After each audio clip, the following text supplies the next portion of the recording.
Welcome back, everyone, to Hissy Fit, Pet Therapy and Rescue Channel.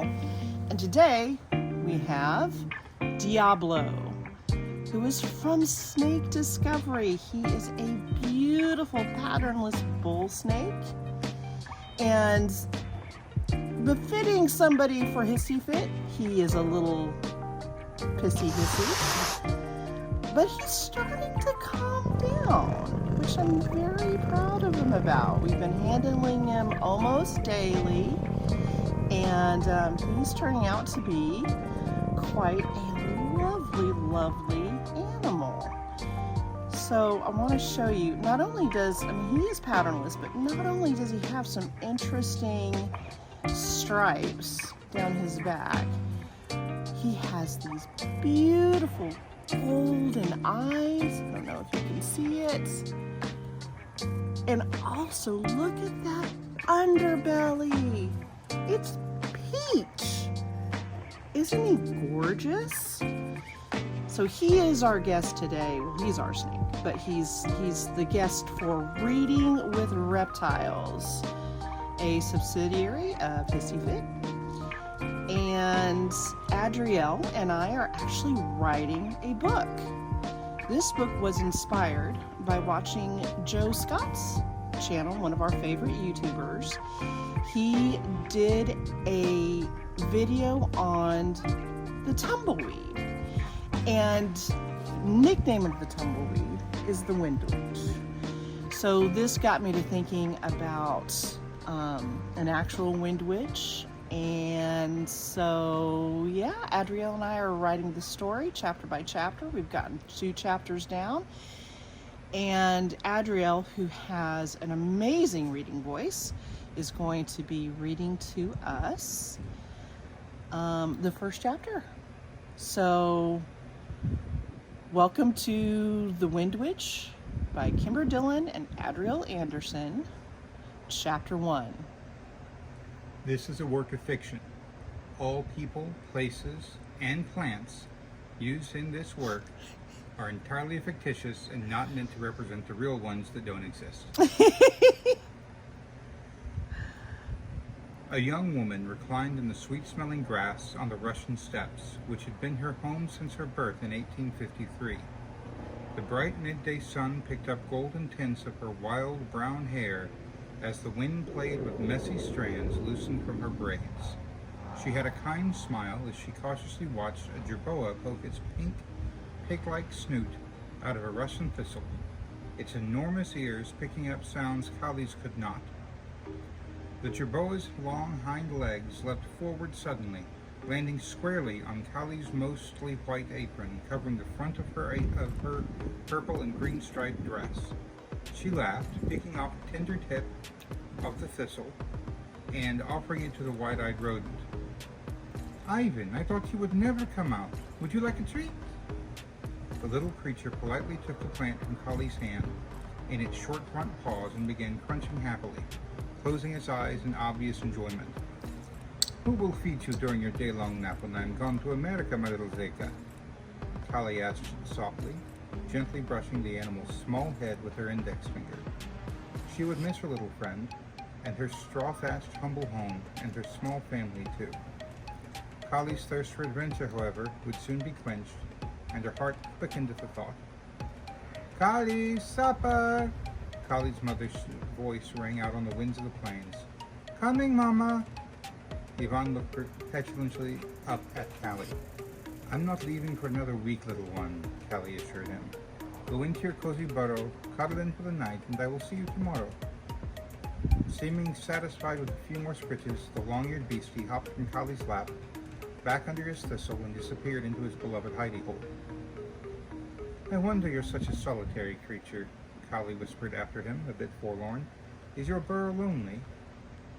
Collie stood up, shaking dust off her skirts, and admired the setting sun as she walked into the shack, which was her own little burrow, but not quite as solitary as the jerboas, who preferred keeping mostly to himself like all jerboas. Collie could smell the good hot cabbage soup and warm Orlov rye bread from the door as she opened it. She had grown the cabbage herself and chopped it earlier into bite-sized pieces for her mother to cook over the fire, which served as both stove and heater in the small abode. "Have a good visit with Ivan?" Callie's mother asked fondly. "It was too short, but yes, he is well." Callie smiled. "Ach, Moya!" exclaimed her mother, ladling the soup into well-worn wooden bowls. "You should take the little animal with you to the new country. He will be good company for you, and you know he will pine after you if he stays." Callie shook her head as she sat at the humble table. "It would do no good to transplant him from the only home he has ever known," she said firmly, as if she was convincing herself as well as her mother. "Listen to your daughter," a strong voice said as Callie's father entered the room. "The Jerboa belongs to this land and would not likely survive the big water, which would break our Callie's heart." If Callie's mother was her heart, her father was her head. She would miss them deeply, but a strong force was driving her to the new opportunity which America seemed to promise. The small family sat and ate their simple, delicious meal in companionable silence. Callie seemed more awake than she had ever been, wanting to implant in her memory every deep scratch that formed a comfortable pattern in the larch wood, darkened with many years of daily use. So too did she wish to memorize the lines in her parents' faces, reflective of the web of grains and marks on the very walls of their home. Her heart seemed to be squeezed by an unseen hand at the thought of leaving. There was something she wanted more. As if reading Callie's thoughts, her mother absent-mindedly said, as if suddenly speaking aloud, "I wish Lev could have convinced you to stay." Callie rolled her eyes. "Mama, Lev is too much like an old sock." Callie's father's eyes danced with amusement as he chuckled under his breath. "What do you mean, child?" her mother asked, eyebrows raised in confusion. "The color has been washed out of him long ago, Mama, if it was ever there in the first place." "Callie, he is a good boy, a good hand to his father, whose land is more valuable than your father's is, with the brook running through it." "The Tsar's land, you mean?" Callie said with little concealment of resentment in her voice. "His family has lived there for years, and it provides for many." Callie took a deep breath, not wanting to get into an old argument. She knew her mother just wanted the best for her only offspring, and had learned patience at her father's knee, especially in speaking with her mother. "Dear Mama, you know Lev and his family will make sure you and Papa are well taken care of long after—" Callie's voice trailed off, interrupting herself abruptly with a bite of rye bread dipped into the soup. Her father waved his hand in dismissal. "We will be fine, Callie. We are not dried up windwitch bushes, blown about by the breeze at will," he said stoutly. "You follow your dreams and write all about your new experiences to your Papa and Mama, yes?"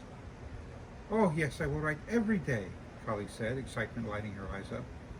"Who is to pay for all that paper, I'd like to know," her mother said in jest, shaking her head dramatically and failing to suppress a smile. "Who has to pay for paper when the Flax family is sponsoring my trip, Mama? They are taking me to America with them." "Yes, they produce the finest paper and the finest linens and oils, as I'm sure you have never learned of our closest neighbors." Callie's father laughed heartily. Callie and her mother joined in the laughter, so merry even Ivan heard it from his burrow outside, and was comforted into a deep sleep filled with happy dreams of chasing insects and catching them with great success. End Chapter 2. And Chapter 1. End Chapter 1. You were so good at that. I love how you narrate. Your voice is so soothing. Thank you. And your accents are amazing. I am particularly happy with Callie's voice that you do. Good. Just the voice alone, I think, makes her very likable. What do you guys think? I would love to hear your feedback on what you think of this story so far. We're going to put links to Joe Scott's video below. And we actually have a very wonderful friend of ours who is possibly going to illustrate for the eventual printed copy of this book. But for now, we're going to do some AI-generated art from Wonder. You will notice that her dress will probably change a bit from picture to picture. This is just for fun, so we're not looking to use these for the end product. As will the number of eyes, fingers, and ears. I'll try to crop those out. But yeah, Wonder's a really great app. In fact, I've tested out several AI text-to-image apps, and Wonder is by far my favorite. Not a sponsor.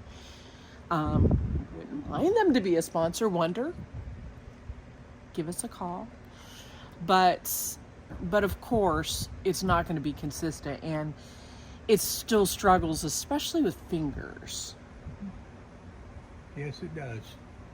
Generally, you get way more fingers than the average human hand has. And thanks again to Snake Discovery for letting us have Diablo.